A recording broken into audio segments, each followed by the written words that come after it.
FAQs about Hypericum Hidcote.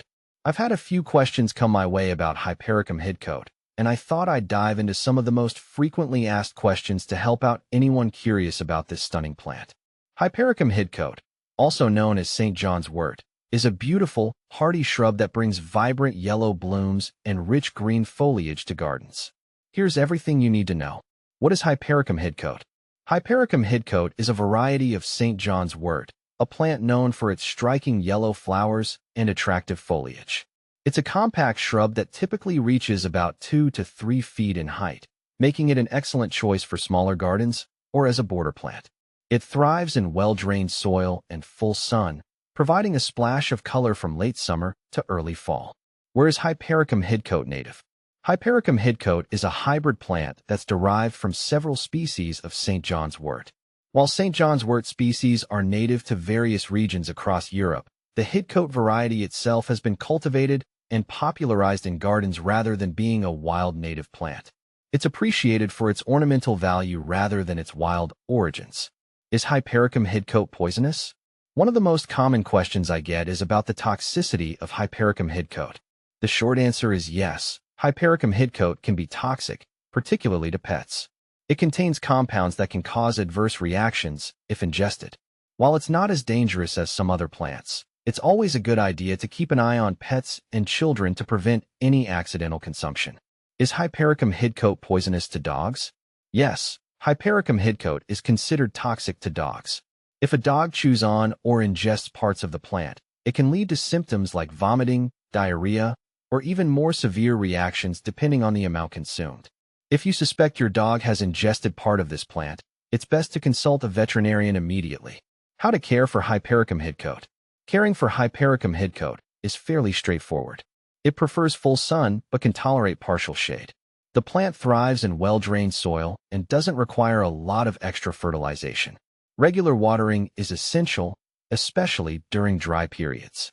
However, be careful not to overwater, as this can lead to root rot. How to prune Hypericum Hidcote. Pruning Hypericum Hidcote is important for maintaining its shape and encouraging healthy growth. The best time to prune is in late winter or early spring before new growth starts. Remove any dead or damaged branches and shape the plant to maintain a tidy appearance. If you need to do a heavier pruning, you can also trim it back after it finishes flowering, but avoid cutting too much as it may impact the plant's ability to bloom the following year. When to prune Hypericum Hidcote. Pruning Hypericum Hidcote should ideally be done in late winter or early spring. This timing allows the plant to recover and put energy into new growth as the growing season begins. If you miss this window, you can still prune after flowering, but it's best to avoid heavy pruning as it may reduce flowering in the current year. How to propagate Hypericum Hidcote. Propagating Hypericum Hidcote can be done through both seed and cuttings. For seed propagation, sow seeds in early spring after the last frost. Keep the soil moist and provide a warm environment for germination. For cuttings, take semi-hardwood cuttings in late summer or early fall. Dip the cut ends in rooting hormone. Plant them in a well-draining mix, and keep them in a warm, humid environment until they establish roots. Hypericum Hidcote versus Callicinum. When comparing Hypericum Hidcote to Callicinum, it's essential to note that while both are types of St. John's Wort, they have distinct characteristics. Hypericum Hidcote is known for its compact growth and vibrant yellow flowers, while Hypericum Callicinum, or creeping St. John's Wort, tends to be more spreading and ground covering with slightly different flower and leaf structures.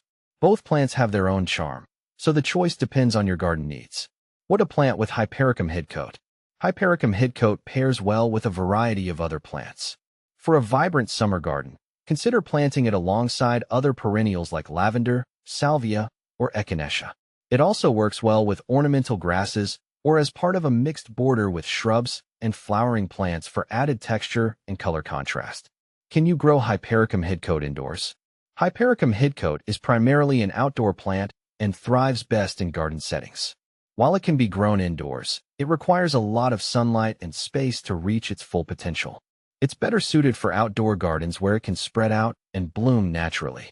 Benefits of Hypericum Hidcote. Hypericum Hidcote is valued for its ornamental appeal. It provides bright, cheerful blooms that last through late summer and fall, and its compact size makes it versatile for various garden designs. Additionally, it attracts pollinators like bees and butterflies, making it a great choice for a pollinator-friendly garden. Common problems with Hypericum hidcote. One common issue with Hypericum hidcote is susceptibility to powdery mildew, especially in humid conditions. To prevent this, ensure good air circulation around the plant and avoid overhead watering. If you notice signs of mildew, treat it with an appropriate fungicide and remove affected plant parts. By understanding these key aspects of Hypericum hidcote, you can better enjoy its beauty and manage its care effectively. If you have any more questions or need further advice, feel free to ask.